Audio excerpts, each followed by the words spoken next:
Sumqayıt şəhərində yaşayan sakinsiniz. Orada sizdə nədir əsas problem? Biz musiqi məktəbinin müəllimləriyik. Bülbül adına Uşaq İncəsənət Məktəbi 2 nömrəli. Cəsarət Valihov gəldi, iclas elədi. Dedi ki, narahat olmayın müəllimələr, imtahan şəffaf olacaq. Heç kim kəsilməyəcək, heç kim çıxarılmayacaq. Ancaq imtahana girdim, bütün suallara cavab verdim. Əsərimi çaldım, qammanı çaldım. Ancaq məni qərəzli şəkildə kəsdilər. Niyə? Səbəbini də demədilər. Mənə dedilər vərəqə qol çək. Məni o cavab qane eləmədi və qol çəkmədim.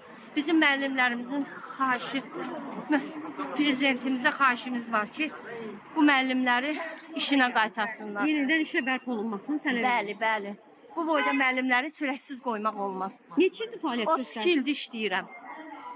32 ilin müəlliməsiyəm. Uşaqlarım konservatoriyaya girib, musiqi kollecində konservatoriyada işləyənlər var. Çoxsu, hamısı müəllimlərimizin savadlı kadrlardır. Hamını kəsiblər. Nəyə görə? Qərəzli şəkildə bütün müəllimləri kəsmək, çörəksiz qoymaq indiki devirdə bu boyda qadınları çörəksiz qoymaq nə deməkdir? Hamının banka borcu var. Hamı çoxsu xəstədir. Özüm onkoloji problemim var. Bu qədər olmaz da, insanları bu qədər alçatmazlar. Xahiş edirəm. Bunu bir tədbir görsünlər. Prezidentimizdən artıq dərəcədə xahiş edirəm. Bütün qadınların adından heç kimi çörəksiz qoymasın. Hamı bir tikə çörəkdən yana məktəbdə işləyir. Uşağına çörək aparır. Xahiş edirəm.